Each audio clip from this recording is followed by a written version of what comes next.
আসসালামু আলাইকুম, বালা আছেন সব? আমি আলহামদুলিল্লাহ বালা আছি। তো দেখো আমি একটা রান্দিয়ার ডেঙ্গা রান্দিয়ার, তো আমি ডেঙ্গা রান্দার লাগি মানে একটা ফ্রাই প্যান নিছি আর তেল গরম করিয়া তেল দিছি। এখন আমি পেঁয়াজ দিমু দিয়ে আমি এখন বালাটিকে লড়াচড়া করিয়া দিমু। আর এখন আগে আমি সব ধরনের মশলা রেডি করবো, আপনারা আমার লগে থাকুক। আমি সব ধরনের মশলা এখনো মিক্স করে লাই যাতে একটু একটু হয়ে দেওয়া না লাগে এর লাগি। তো আপনারা দেখুক আমার টেঙ্গা রান্নাটা। আর আমার রান্না যদি ভালো লাগে থাকে লাইক কমেন্ট শেয়ার করি আমার লগে থাকবা। এখন আমি সব ধরনের মশলা গুলাইছি দেখুকা। তো গুলাইয়া আমি সব ধরনের মশলা এনার মাঝে দিচ্ছি। আর মশলাগুলোরে আমি এখন বাড়াটিকে লাড়াচাড়া করিয়া দিমু। আর মশলার মাঝে যত সময় তেল উঠতে আইব এরপরে আমি আমার যেটা দিবা রাখি যা রান্ধি আর আমি তা দিমু। তো মশলাগুলো আমার তেল উঠা পর্যন্ত আমি একটু অপেক্ষা করি, আপনারা আমার লাগে অপেক্ষা করেন।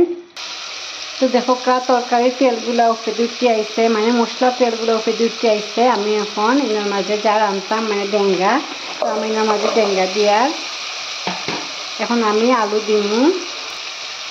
এখন আমি এনার মাঝে আলু খাতে রাখছি, আলু দিমু। আমি ডেঙ্গার এখন আলু খাচ্ছি, তো এনার মাঝে আমি আলু দিচ্ছি দিয়ে আমি এখন দাঁড়াচাড়া করিয়া দিমু। আর আমি দিমু এনার মাঝে আমি মানে অনেক আগে ফ্রিজের মাঝে খাতে রাখলাম কাতলার বিচি দেখা, ও কাতলার বিচিগুলো আমি এখন এনার মাঝে দিমু। আমি কিছু করে খাতে রাখছি কাতলার বিচি, তো কাতলার বিচি দিয়ে আমি বাড়াটিকে এনার মাঝে দাঁড়াচাড়া করিয়া দিমু।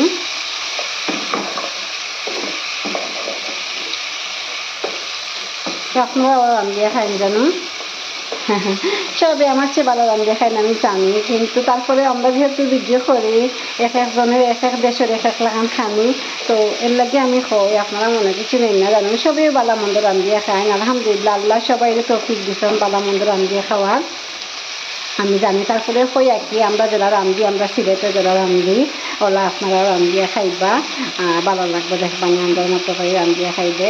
তো লগতে হোক আমার এগুলো। তো আমি এখন এনার মাঝে আমি কিতা দিমু ইসা মাছ দিমু। তো ইসা মাছ কিন্তু আমার দ্বীপের মাঝে আছে অনেকদিন আগর, আমি এখন মানে বাজার করতে পারছি না।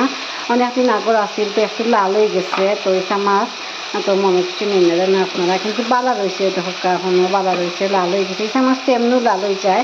তো আমি এখন ইসা মাছ দিয়া বালাটিকে লাড়াচাড়া করিয়া দিমু। আর এরপরে আমি যখন বালাটিকে খসে আইব তখন আমি এর মাঝে পানি এড করবো। তো দেখো আমি ডেঙ্গাটা কষানোর পর আমি পানি দিলাইছি। পানিটা দেওয়ার আপনারা লগে শেয়ার করতে পারছি না, কারণ আপনারা জানেন আমার এক হাত মোবাইল থাকে আর এক হাত আমি রান্ধি, আমি খুব কষ্ট করি আসলে ভিডিওটা করি। তো আপনারা আমার ভাই বোন আছেন, আপনারা বুঝিয়া নিবা। তো আমি ডেঙ্গার মাঝে পানি দিছি, তো যখন আমার ডেঙ্গাটা হয়ে যাব তখন আমি আপনারা আবার দেখাইমু। তো দেখো আমার ডেঙ্গাটা হয়ে আইছে। তো আমি এখন এগুন তোরে একবারে কম আগুন দিয়া কিতার মাঝে দমার মাঝে রাখি দিমু। আর বেশি লম্বা ভিডিও হলে তো আপনারা দেখতে ভালো পাইতা না, এর লাগে আমি ভিডিওটা এখানের মাঝে খাটিয়ে দিই। আর আমার ভিডিওর মাঝে যদি কোনো ভুল ত্রুটি হইয়া থাকি ক্ষমা সুন্দর দৃষ্টিতে দেখবা। ভালো থাকবা সব। খুদা হাফেজ, আসসালামু আলাইকুম।